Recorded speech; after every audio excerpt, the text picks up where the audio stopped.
Bueno, ahora vemos un poco los puntos que tienen que ver con la decisión de migrar. O sea, cuando hablamos de la decisión de migrar, es importante tener en cuenta que no existe un único factor que hace que las personas decidan viajar o decidan conocer nuevos lugares.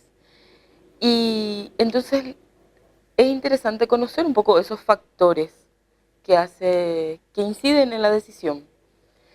Y que la migración como tal es un fenómeno.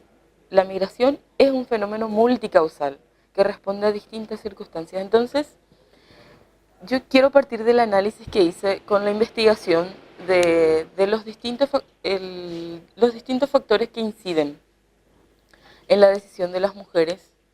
Se llama, bueno, básicamente tiene que ver, la investigación que hice se llama Ajatayu, porque responde a, o sea, por un lado, Ajatayu es porque las mujeres con las que estuve conversando o teniendo entrevistas utilizaban ese término en guaraní.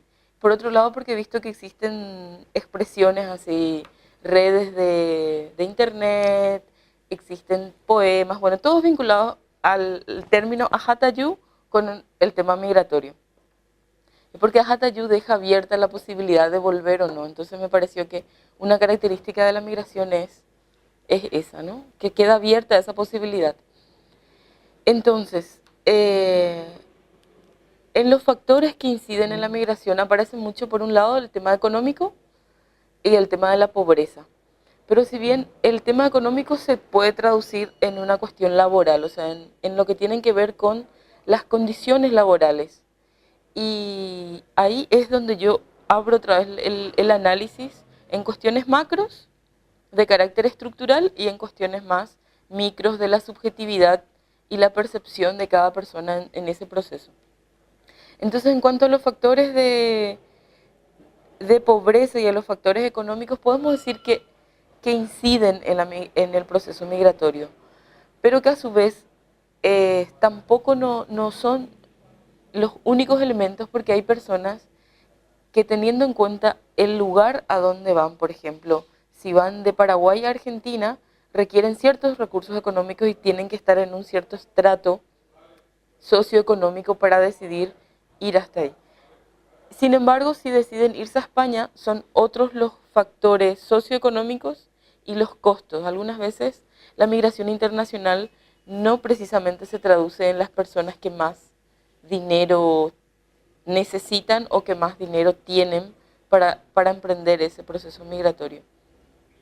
Y ahí es donde entran, digamos, los elementos que son uno de los puntos donde más se intersectan cuestiones macros con cuestiones micros, son las redes migratorias, que en los últimos tiempos se viene estudiando bastante este fenómeno de las redes, y consiste básicamente en que en el lugar de destino existe un conjunto de personas que facilitan esa llegada o esa permanencia en ese lugar. También condicionan, no solamente facilitan, o sea, dependiendo de las redes sociales, uno puede encontrar un trabajo, uno puede encontrar una vivienda o puede tener una percepción sobre cómo es la sociedad de destino, y también puede condicionar a que uno dentro de esas redes ocupe un espacio jerárquico de acuerdo a la llegada o la permanencia.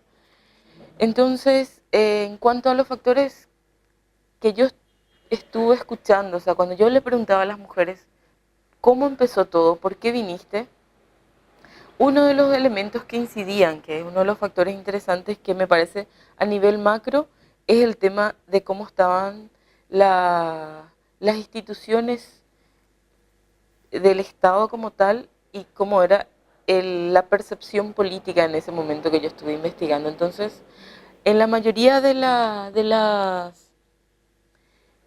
entrevistas, la percepción era generalizada de que existe en el país un alto nivel de corrupción, de autoritarismo, donde las instituciones del Estado no tienen esa credibilidad o esa transparencia suficiente, donde las personas sentían realmente una presencia como tal de un Estado democrático. Entonces, en las entrevistas eso aparecía de forma casi transversal.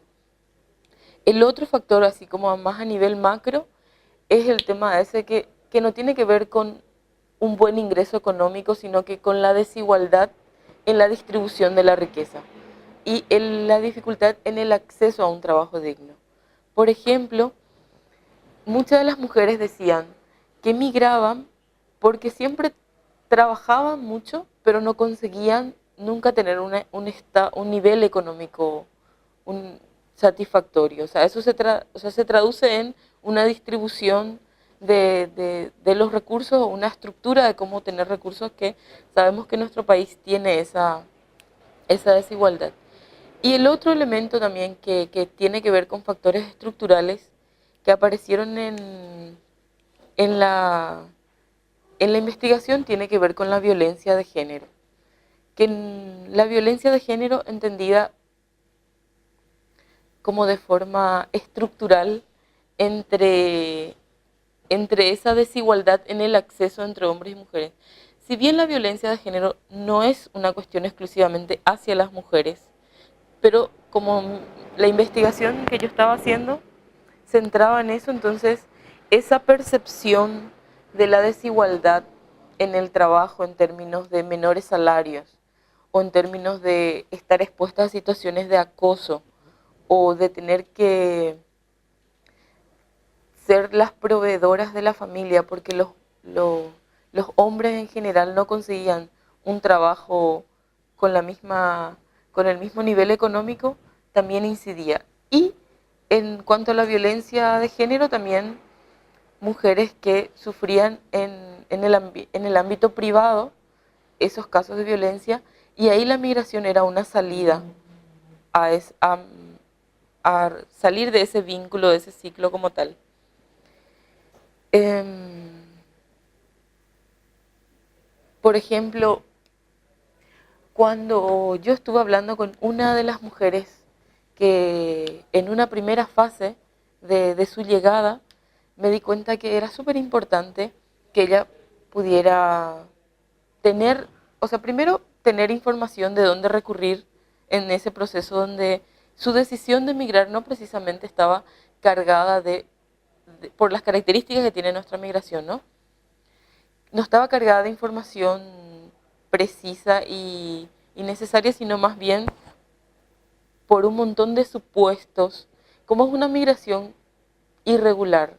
Eso es interesante también, tener en cuenta que existen diversos tipos de migración, pero lo que más se da en la mayoría de los casos es que las personas que migran, principalmente como a ciudades como España o a otros países del sur de Europa, lo hacen de forma irregular, teniendo en cuenta como el tema de que se puede tener una estadía por 3 meses y que luego esos 3 meses de tiempo se agotan, entonces permanecen en el lugar. Durante ese proceso de irregularidad surgen distintas creencias o percepciones sobre cómo estar. Entonces, o sea, cómo organizar la llegada y la permanencia.